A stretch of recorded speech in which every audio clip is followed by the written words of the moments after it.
नमस्कार बच्चों, कैसे हैं आप सब। आशा करती हूँ आप सभी अच्छे होंगे, स्वस्थ होंगे, खुश होंगे और अपनी पढ़ाई भी अच्छे से कर रहे होंगे। तो जैसा कि आप सभी जानते हैं, मैं हूँ आपकी हिंदी की अध्यापिका और मैं स्वागत करती हूँ आप सभी का आईसीटी वर्चुअल क्लासरूम में।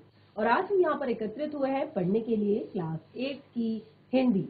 क्लास 8 की हिंदी में हम पढ़ रहे हैं अपने लास्ट सेशन से ही अपनी बसंत पाठ्य पुस्तिका भाग 3 का चैप्टर 10 पानी की कहानी।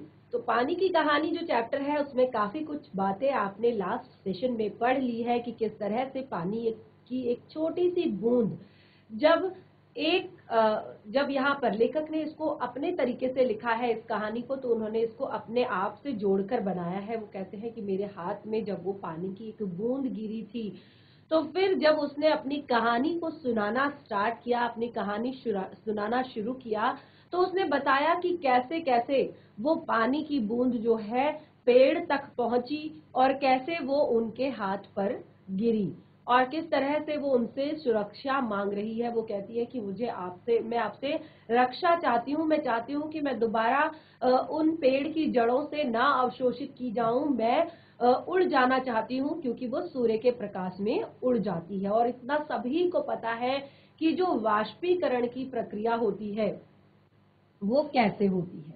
ठीक है, आपने देखा है कि जो हमारे सीजन्स होते हैं, अलग अलग जो सीजन होते हैं, जैसे वर्षा ऋतु आई, वर्षा ऋतु में क्या होता है, बहुत सारा पानी गिरता है। ठीक है, जितने भी तालाब होते हैं, जितनी भी नदियां होती हैं, सब भर जाते हैं पानी से और फिर उस पानी का यूज पूरे साल भर किया जाता है। यानी कि आपका उसके बाद सर्दियां स्टार्ट हो जाती है, उसके बाद फिर वसंत ऋतु आती है, फिर ग्रीष्म ऋतु आती है। तो फिर ग्रीष्म ऋतु में जितना भी बचा हुआ पानी होता है, यानी कि एक्स्ट्रा पानी होता है तालाबों में, नदियों में, या ऐसे ही कोई भी तालाब झील वगैरह बन जाती है उनमें, तो जब ग्रीष्म ऋतु आती है तो ये क्या होता है, बहुत ज्यादा, देखिए वाष्पोत्सर्जन की क्रिया तो हमेशा ही होती है, लेकिन ग्रीष्म ऋतु में बहुत ही अधिक तीव्रता के साथ होती है, बहुत ही अधिक तेजी से होती है।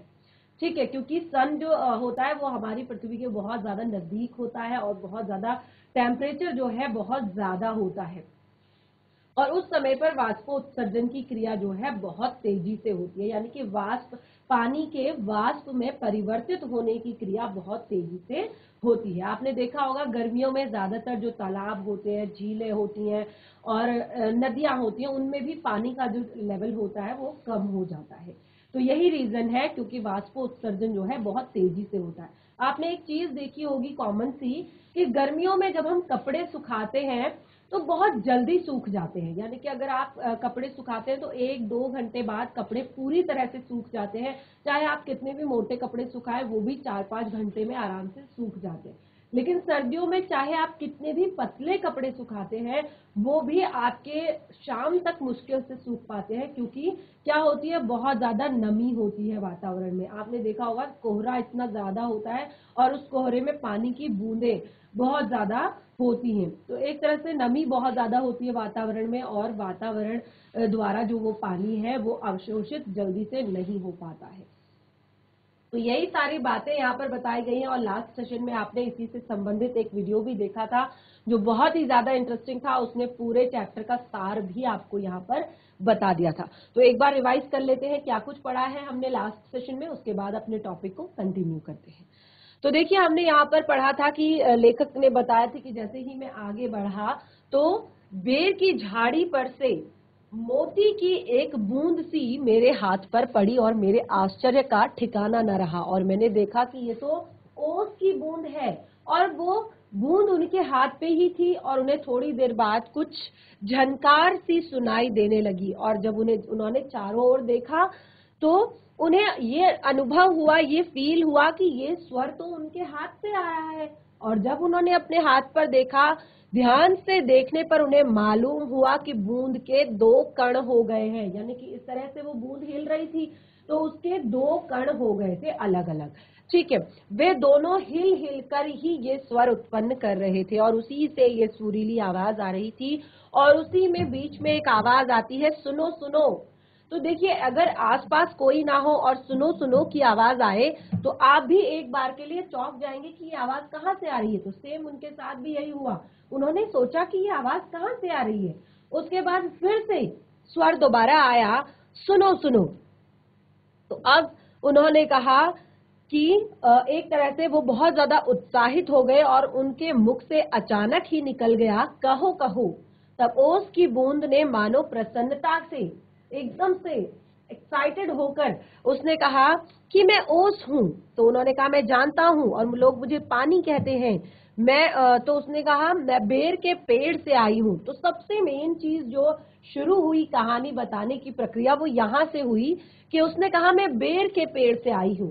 तब यहाँ पर जो लेखक है उन्होंने कहा झूठी, मैंने सोचा कि बेर के पेड़ में क्या पानी का फव्वारा है कि जो तुम बेर के पेड़ से आ गई। और फिर उसने अपनी कहानी स्टार्ट की कि किस तरह से पेड़ की जड़ों ने उसको भूमि से अवशोषित किया। वो वर्षा बनकर गिरी थी और भूमि ने उसको अवशोषित कर लिया था। काफी टाइम तक वो भूमि के कणों के बीच फिरती रही।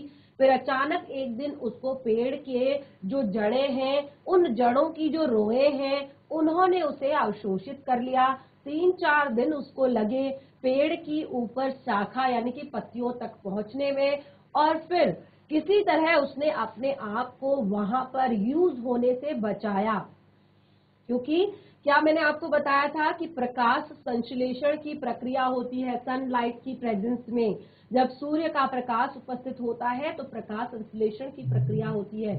उसमें क्या होता है कि पेड़ पौधे अपने वातावरण से कार्बन डाइऑक्साइड लेते हैं और जड़ों से जल तथा खनिज लवणों का अवशोषण करते हैं और सनलाइट की प्रेजेंस में वो अपने लिए भोजन बनाते हैं। ठीक है, तो ये सारी चीजें हो रही थी और उसने कहा कि इस प्रक्रिया के दौरान किसी तरह मैंने अपने आप को बचाया। और सुबह जब हुई तो मतलब जब वो एक्स्ट्रा यानी कि जब तक सूर्यास्त हो गया था तो बचा हुआ पानी हमेशा जितना यूज होता है उसके बाद जो बचा हुआ पानी होता है वो पत्तियों के ऊपर आ जाता है। यानी कि अगर इस तरह से एक पत्ती है तो जब ये प्रकाश संश्लेषण की प्रक्रिया हो जाती है तो छोटी छोटी बूंदों के रूप में पत्ती के ऊपर पानी आ जाता है। तो उसने कहा इसी तरह से मैं पत्ती के ऊपर आ गई अपनी जान बचाकर। तो फिर इस तरह से फिर उसने यहाँ पर ये बताया कि ऐसा नहीं है कि ये पेड़ ऐसे ही इतने बड़े नहीं हुए हैं। देखिए मैंने आपको क्या बताया था कि किसी भी पौधे को ग्रो करने के लिए क्या चाहिए होता है, उपयुक्त मात्रा में जल। यानी कि आप कोई भी पौधा लगाते हैं तो उसको लगाकर ऐसे ही नहीं छोड़ते, उन पर टाइम टू टाइम उनको पानी देते हैं, तभी वो पौधा बढ़ता है। कभी कभी आप उस पर खाद भी डालते हैं। अगर वो बिल्कुल एक तरह से खुले जगह पर अगर उगा हुआ है तो उस पर खाद डालने की जरूरत नहीं, क्योंकि उसकी जड़ें पूरी मिट्टी में फैल जाती हैं और वो खुद ही खनिज लवणों का और जल का अवशोषण करती है। लेकिन अगर आप गमले में या किसी निश्चित स्थान पर किसी पौधे को लगाते हैं तो वहां पर आपको खाद भी प्रॉपर तरीके से डालनी होती है। तो देखिए उसने कहा कि उसके बाद यहाँ पर ये सारी प्रक्रियाएं हुई और वो कहती है कि अब आप मुझे बचा लीजिए, यानी कि अब मैं आपके साथ हूं, तो अब आप मुझे बचा लीजिए। तो उसने एक चीज बताई थी अपने जीवन के बारे में।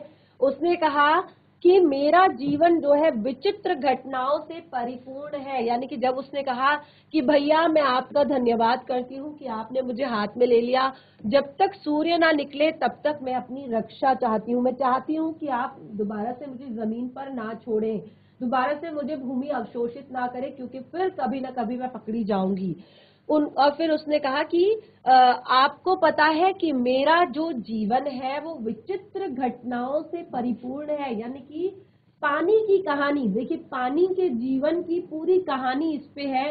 तो वो कहती है मेरा जीवन बहुत ही विचित्र घटनाओं से परिपूर्ण है, बहुत नई नई तरह की घटनाएं मेरे साथ होती है मेरे जीवन में, अलग अलग तरह से। जैसे मैंने आपको बताया कि क्या होता है, बारिश होती है, पृथ्वी उस जल को कुछ तो बह जाता है, नदी नालों में चला जाता है, कुछ क्या होता है भूमि द्वारा अवशोषित कर लिया जाता है।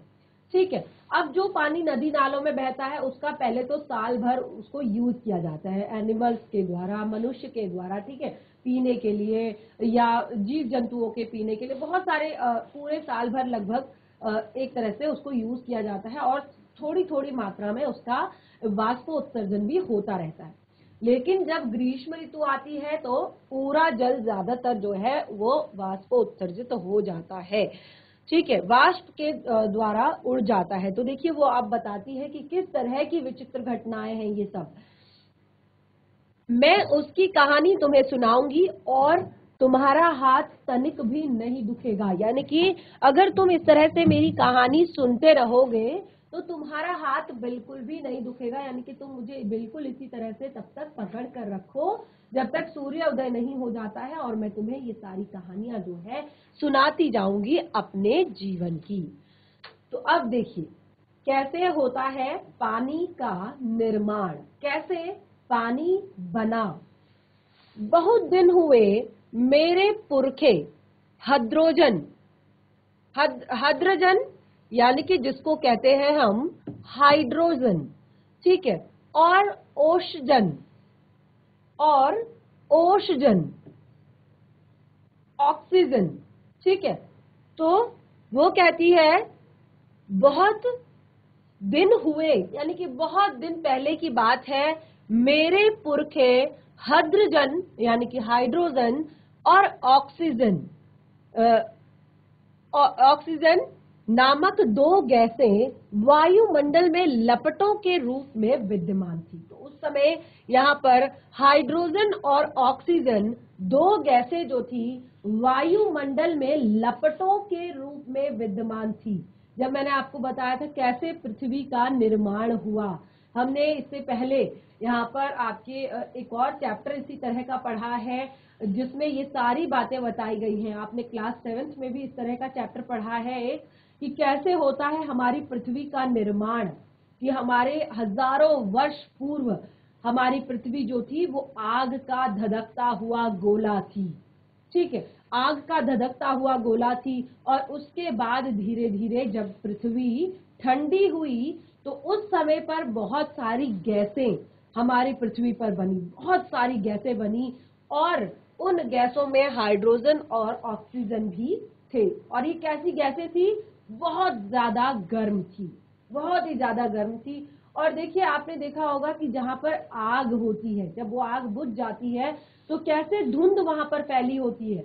तो इसी तरह से जब आग का धधकता हुआ गोला थी तो बहुत सारी गैसेज उसमें से निकली और ये आग का धधकता हुआ गोला जब धीरे धीरे धीरे ठंडा होने लगा तो जैसे बहुत सारी गर्म गैसें थी अब वो गैसें भी ठंडी होती गई, ठीक है।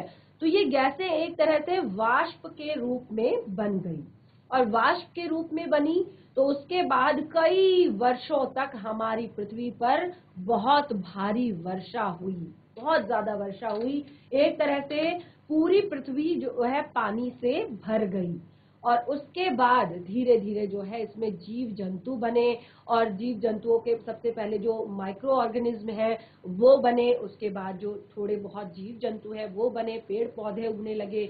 इस तरह से धीरे धीरे हमारी पृथ्वी का निर्माण हुआ। तो जैसे क्या बताया है यहाँ पर पानी ने बताया है कि बहुत दिन हुए मेरे पुरखे हद्रजन यानी कि हाइड्रोजन और ओशजन, ओशजन यानी कि ऑक्सीजन नामक दो गैसें सूर्यमंडल की में लपटों के रूप में विद्यमान थी। सूर्यमंडल अपने निश्चित मार्ग पर चक्कर काट रहा था, जो सूर्यमंडल था वो अपने निश्चित मार्ग पर चक्कर काट रहा था। वे दिन थे जब हमारे ब्रह्मांड में उथल पुथल हो रही थी और वो उन दिनों की बात है कि जब हमारे पूरे ब्रह्मांड में उथल पुथल हो रही थी। ब्रह्मांड में एक तरह से कहीं भी कोई शांति नहीं थी, बहुत ज्यादा उथल पुथल हो रही थी।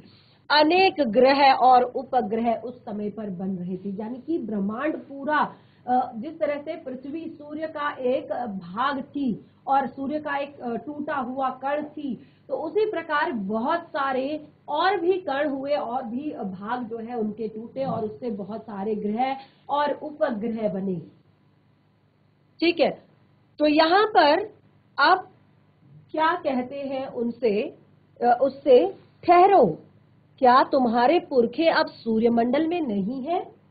अब ये पूछा उन्होंने पानी से कि रुको, क्या तुम्हारे पुरखे अब सूर्यमंडल में नहीं है? तो उसने क्या कहा? हैं। उनके वंशज अपनी भयावह लपटों से अब भी उनका मुख उज्जवल किए हुए हैं, यानी कि अब भी हाइड्रोजन और ऑक्सीजन वहां पर है, लेकिन वो अभी भी गर्म गैसों के रूप में है। यानी कि उनके वंशज जो उनके जहां से वो उत्पन्न हुए हैं, उनके जो वंशज हैं, वो अपनी भयावह लपटों से आज भी उनका मुख उज्जवल किए हुए हैं, यानी कि बहुत भयानक गैसों के रूप में वो आज भी वहां पर उपस्थित है, बहुत गर्म गैसों के रूप में। हाँ, तो मेरे पुरखे बड़ी प्रसन्नता से सूर्य के धरातल पर नाचते रहते थे। सूर्य का जो धरातल था वहां पर मेरे पुरखे बड़ी प्रसन्नता के साथ नाचते रहते थे। एक दिन की बात है, अब ये पानी पूरी कहानी यहाँ पर सुना रहा है। एक दिन की बात है कि दूर प्रचंड प्रकाश पिंड दिखाई पड़ा। एक दिन की बात है कि जब ये गैसेस वहां पर घूम रही थी तो उन्हें दूर एक बहुत बड़ा प्रकाश पिंड दिखाई पड़ा। उनकी आंखें चौंधियाने लगी, यानी कि जब आप प्रकाश को देखते हैं, यानी कि जब आप सूर्य की तरफ देखते हैं तो क्या होता है, हमारी आंखें प्रॉपर तरीके से खुल नहीं पाती, यानी कि बिल्कुल इस तरह से जब लाइट पड़ती है तो क्या होता है, हमारी आंखें इस तरह से ब्लिंक करने लगती हैं। यह पिंड बड़ी तेजी से सूर्य की ओर बढ़ रहा था। यह पिंड जो है बड़ी तेजी से सूर्य की ओर बढ़ रहा था। ज्यों-ज्यों पास आता जाता था उसका आकार बढ़ता जाता था। एक बार क्या हुआ कि सूर्य की तरफ एक धधकता हुआ आग का गोला आया और जैसे जैसे वो सूर्य की तरफ बढ़ रहा था, बिल्कुल वैसे वैसे ही क्या हो रहा था, उसका आकार बढ़ रहा था। तो क्या बताया पानी ने कहा कि बहुत दिन की बात है कि दूर प्रचंड प्रकाश का एक पिंड दिखाई पड़ा और उसको देखकर हम सबकी आंखें चौंधियाने लगी और यह पिंड बड़ी तेजी से सूर्य की तरफ बढ़ रहा था और जैसे जैसे आगे बढ़ रहा था उसका आकार ऐसे ऐसे बड़ा होता जा रहा था। यह सूर्य से लाखों गुना बड़ा था और उसकी महान आकर्षण शक्ति से हमारा सूर्य कांप उठा। ऐसा ज्ञात हुआ कि उस ग्रहराज से टकराकर हमारा सूर्य चूर्ण चूर्ण हो जाएगा, यानी कि जिस स्पीड से वो आ रहा था और जिस तरह की भयानक उसकी लपटें थी, उसको देखकर ऐसा लग रहा था कि अगर सूर्य से ये टकरा गया तो सूरज के टुकड़े टुकड़े हो जाएंगे। वैसा न हुआ, लेकिन उस समय पर वहां पर ऐसा कुछ नहीं हुआ। वह सूर्य से सहस्त्रों मील दूर से ही घूम चला, यानी कि वो सूर्य के पास आया ही नहीं, वो सूर्य से सहस्त्रों मील दूर से ही वापस घूम गया। परंतु उसकी भीषण आकर्षण शक्ति के कारण सूर्य का एक भाग टूटकर उसके पीछे चला गया, यानी कि इतनी भयंकर आकर्षण शक्ति थी उसमें कि वो सूर्य से सहस्त्रों मील दूर से ही वापस चला गया, वापस घूम गया, लेकिन उसमें आकर्षण शक्ति इतनी ज्यादा थी कि सूर्य का एक भाग उससे टूटकर अलग हो गया, यानी कि उसी की तरफ आकर्षित हो गया। ठीक है, सूर्य से टूटा हुआ भाग इतना भारी खिंचाव संभाल न सका। जब सूर्य से टूटा हुआ जो भाग था वो इतना भयंकर आकर्षण संभाल न सका और वो बहुत सारे टुकड़ों में टूट गया, बहुत सारे टुकड़ों में वो टूट गया और उन्हीं में से एक टुकड़ा हमारी पृथ्वी है।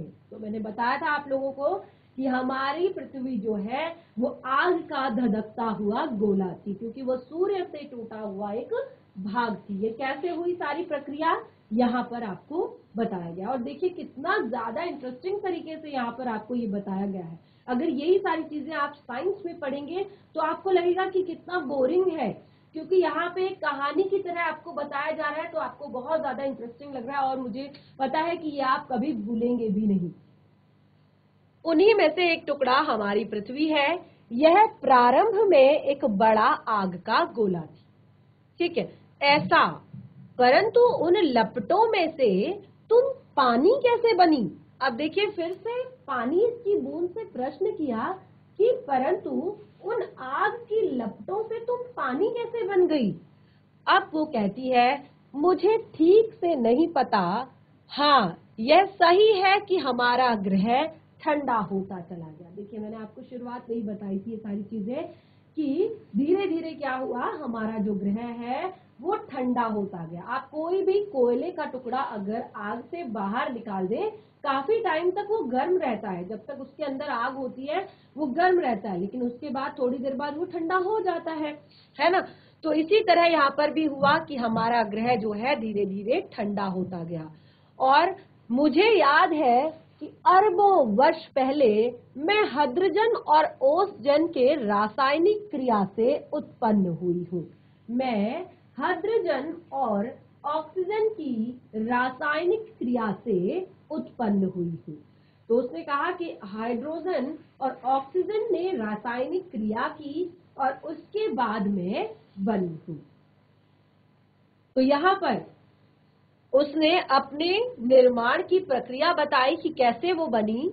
उन्होंने आपस में मिलकर अपना प्रत्यक्ष अस्तित्व गवा दिया, यानी कि हाइड्रोजन ने और ऑक्सीजन ने जो उनका प्रत्यक्ष, यानी कि हाइड्रोजन और ऑक्सीजन के रूप में जो उनका प्रत्यक्ष अस्तित्व था वो उन्होंने गवा दिया।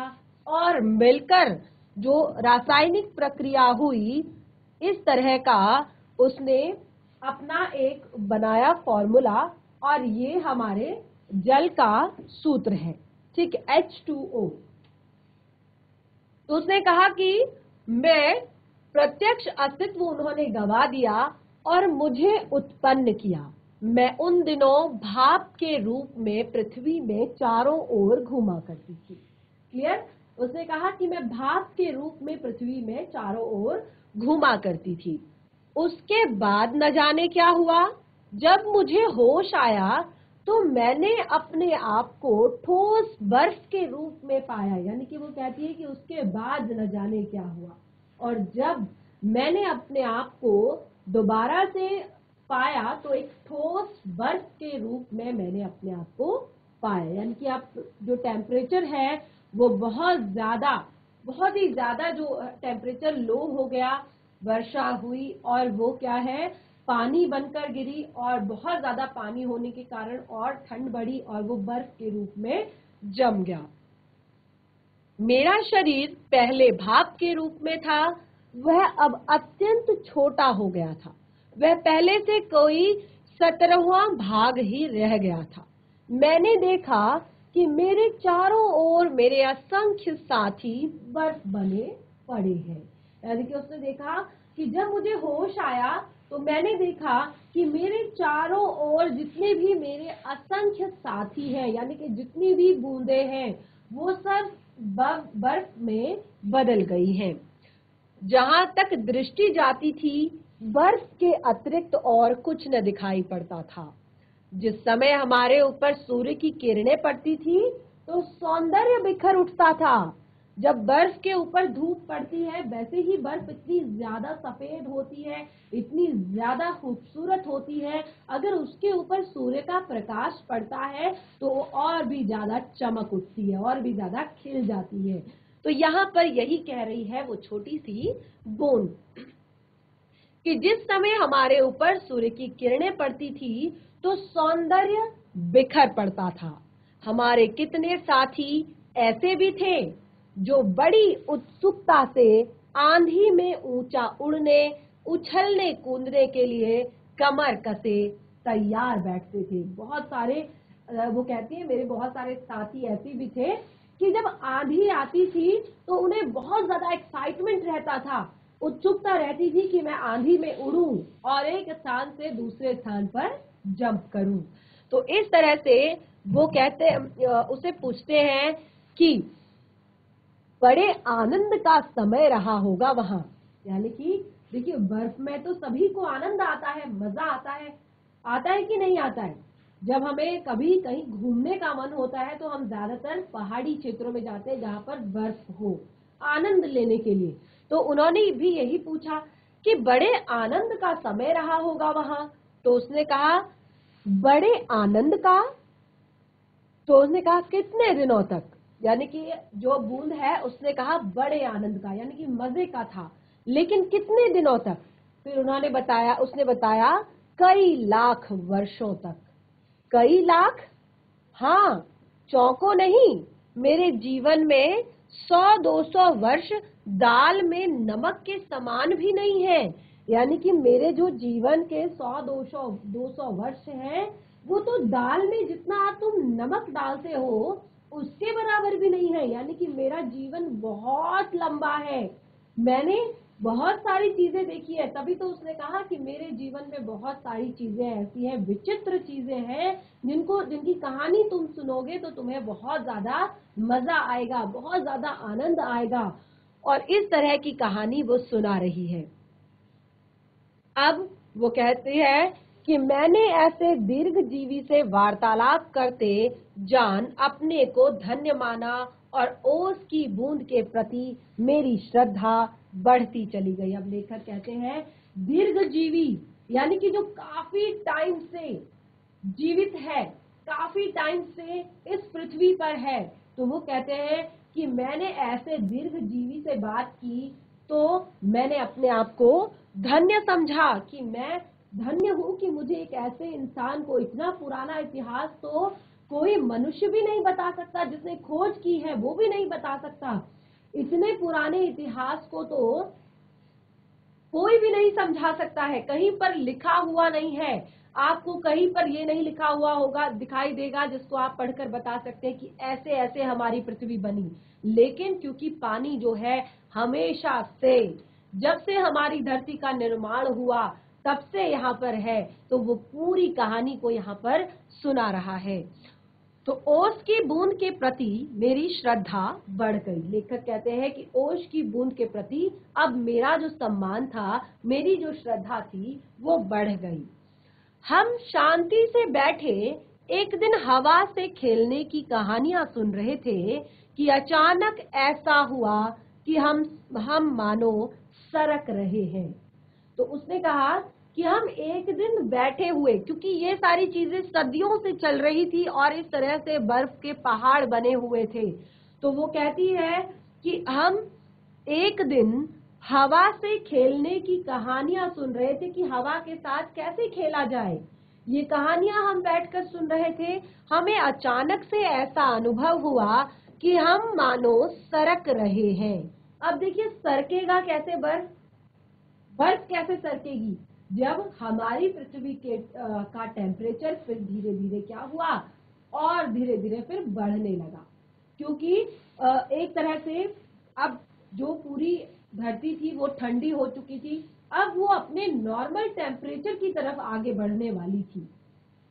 यानी कि अब वो नॉर्मल टेम्परेचर की तरफ आने वाली थी। एक तरह से पूरी जो भाप बनी हुई थी वो सब जल के रूप में, वर्षा के रूप में बरस पड़ी थी। उसके बाद वो बर्फ के रूप में जम भी गई थी। लेकिन अब जब धीरे धीरे, क्योंकि अब वो जम गई एक जगह पर पृथ्वी और अपनी धुरी पर घूमने लगी, सूर्य के चक्कर लगाने लगी, तो उसी कारण क्या हुआ कि अब उसका टेम्परेचर नॉर्मल की तरफ आने लगा। यानी कि टेम्परेचर बिल्कुल नॉर्मल होने लगा। तो सूर्य के प्रकाश के कारण अब धीरे धीरे बर्फ जो है पिघलने लगी।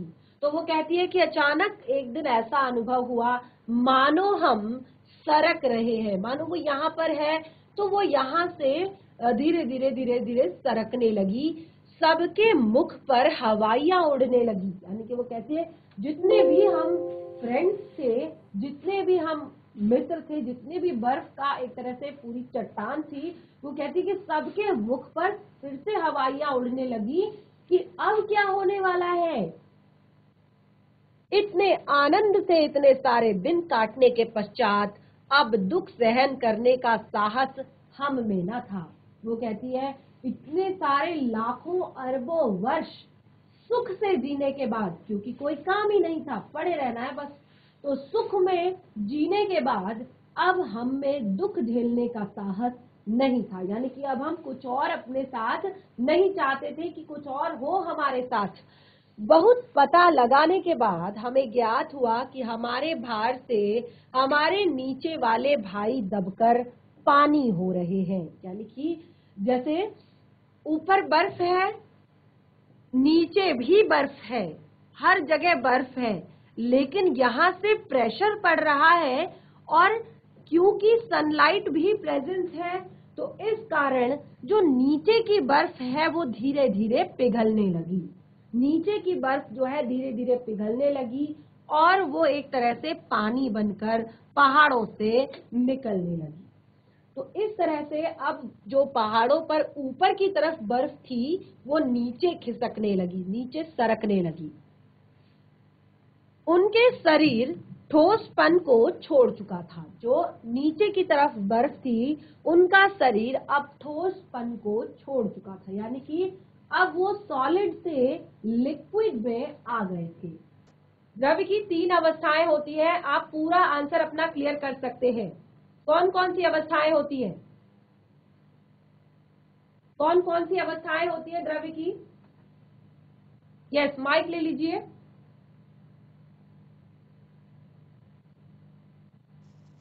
तीन अवस्थाएं होती है, सॉलिड, लिक्विड और gas. Very good, very good, बैठ जाइए। तो देखिए उसने कहा कि जो मेरा उनका जो शरीर था अब वो ठोसपन को छोड़ रहा था, यानी कि अब वो ठोस से तरल की तरफ बढ़ रहा था। यानी कि अब वो एक तरह से, क्योंकि बर्फ कैसी होती है, द्रव की ठोस अवस्था होती है, अब धीरे धीरे उसके कण जो है वो लिक्विड में बदल रहे थे, तरल में बदल रहे थे। तो उनका शरीर ठोसपन को छोड़ चुका था और उनके तरल शरीर पर हम फिसल चले। यानी कि उनका शरीर एक तरह से तरल हो गया था जिस कारण हम ऊपर से फिसल रहे थे। तो देखिए हमने यहाँ पर इस चैप्टर में आज भी बहुत सारी इंटरेस्टिंग चीजें पढ़ी और बहुत सारी जरूरी चीजें भी पढ़ी, और मैं आशा करती हूँ कि आपको चैप्टर को पढ़ने में बहुत ज्यादा आनंद आ रहा होगा और काफी कुछ चीजें आप सीख भी रहे होंगे। तो टॉपिक को कंटिन्यू करेंगे हम अपने नेक्स्ट सेशन में। आप घर पर जाइए, जितना भी पढ़ा है उसको रिवाइज कीजिए और बाकी का हम कंटिन्यू करेंगे अपने नेक्स्ट सेशन में। तब तक के लिए धन्यवाद। आपका दिन शुभ हो।